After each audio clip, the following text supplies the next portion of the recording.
সম্মানিত দর্শক, আসসালামু আলাইকুম। সামনে দুর্গাপূজা। সেই দুর্গাপূজা উপলক্ষে আমাদের দেশে সন্ত্রাসীরা ৫ লক্ষ টাকা দাবি করছে।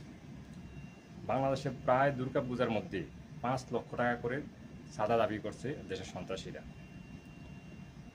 ৫ই আগস্ট আওয়ামী লীগ সরকার পতনের পর দেশে যে একটা অরাজকতা বিশৃঙ্খলা সৃষ্টি হয়েছে, এই বিশৃঙ্খলা ধারাবাহিকতায় এই দুর্গাপূজাকে টার্গেট করা হয়েছে। আমরা দেখেছি একটি স্বার্থান্বেষী মহল দেশকে অরাজকতার দিকে নিয়ে যাওয়ার জন্যে বিভিন্নভাবে বিভিন্ন কায়দায় বিভিন্ন ফন্দিতে তারা একটা দেশের মধ্যে একটা অরাজকতা সৃষ্টি করছে।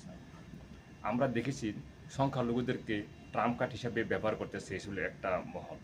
এটা হয় একটা দেশীয় মহল বা বিদেশি মহল, কিন্তু সংখ্যালঘুদেরকে সেই ট্রাম্প কার্ড হিসেবে ব্যবহার করে এরা ব্যর্থ হয়েছে। তার জন্য আবার পূজার দিকে টার্গেট নিয়েছে। এই পূজার দিকে প্রত্যেক পূজাতেই পূজা মণ্ডলে, বেশিরভাগ খুলনা অঞ্চলে পূজা মণ্ডলে তারা ৫ লক্ষ টাকা করে চাঁদা দাবি করে একটা উড়ু ছুটি দিয়েছে। পূজা মণ্ডলের যে মণ্ডপের যেই আছে, সভাপতি সেক্রেটারি আছে, তাদের কাছে একটা উড়ু ছুটি দিয়েছে। উড়ু ছুটিতে কারোর নাম লেখা নেই, কোনো ঠিকানা লেখা নেই। উড়ু ছুটিতে বলা হয়েছে যে তোরা যদি ৫ লক্ষ টাকা দিতে না পারিস, তোরা পূজা করিস না, পূজা বন্ধ। পূজা করতে হলে ৫ লক্ষ টাকা দিতে হবে। এটা শুনে হিন্দুরা হতবাক, তারা ভয় ভীতির মধ্যে আছে। প্রথম আলোকে জানিয়েছে যে এই অবস্থা, সন্ত্রাসীরা আমাদের কাছে ৫ লক্ষ টাকা চাঁদা দাবি করছে। আমরা এখন পূজা না করার পক্ষে, পূজা করা আমাদের দ্বারা সম্ভব না। এরা পূজা বন্ধ করা তো জরুরি বলে মনে করেন। তো এই অবস্থা যদি চলতে থাকে, তাহলে এটা বর্তমানে যে সরকার আছে, ডক্টর মোহাম্মদ ইউনূস সরকার, এই সরকারকে একটা বেকায়দা ফেলবে। এই সরকার সারা বিশ্বের কাছে একটা প্রশ্নবোধক চিহ্ন হয়ে থাকবে এবং সারা বিশ্বের কাছে একটা দায়বদ্ধ থাকবে। তারা এই বিষয়ে একটা জবাব দিয়ে করতে হবে যে সংখ্যালঘুরা যে আসলে এরা এই দেশে নির্যাতিত হচ্ছে। তো এখনই উচিত যে প্রশাসনকে এই দিকে একটি ব্যবস্থা নেওয়া দরকার।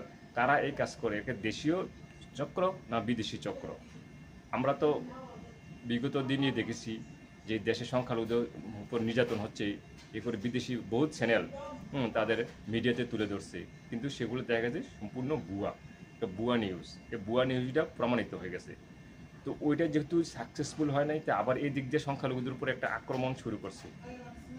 যে এইভাবে নিয়ে তারা একটি আক্রমণ করে তারা যাতে একটা ফায়দা লুটতে পারে এবং এই সরকারকে যাতে একটা চাপের মধ্যে ফেলতে পারে যে এই দেশের সংখ্যালঘুদের উপর নির্যাতন হচ্ছে।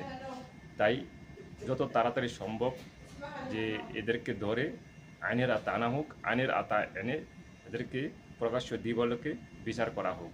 তা না হলে এই সরকার বদনাম করবে, বদনামের নিচে সরকারকে থাকতে হবে এবং দেশে একটা অপশক্তি মাথাছাড়া দিয়ে উঠবে।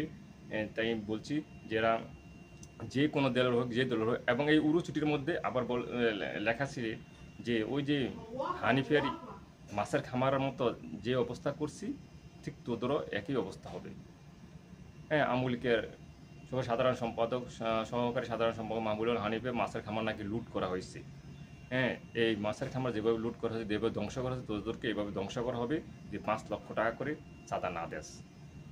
প্রশাসন দৃষ্টি আকর্ষণ করছে প্রশাসনের দিকে, দেশের মানুষ তাকিয়ে আছে প্রশাসনের দিকে, হিন্দু ভাইয়েরা, সংখ্যালঘুরা সবাই তাকিয়ে আছে প্রশাসনের দিকে।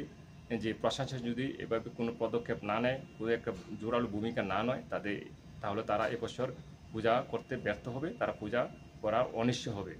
প্রতি বছরে বাংলাদেশে ধুমধাম করে পূজা পালিত, দুর্গাপূজা পালিত। এরা হিন্দুদের সবচেয়ে বড় একটা অনুষ্ঠান দুর্গাপূজা।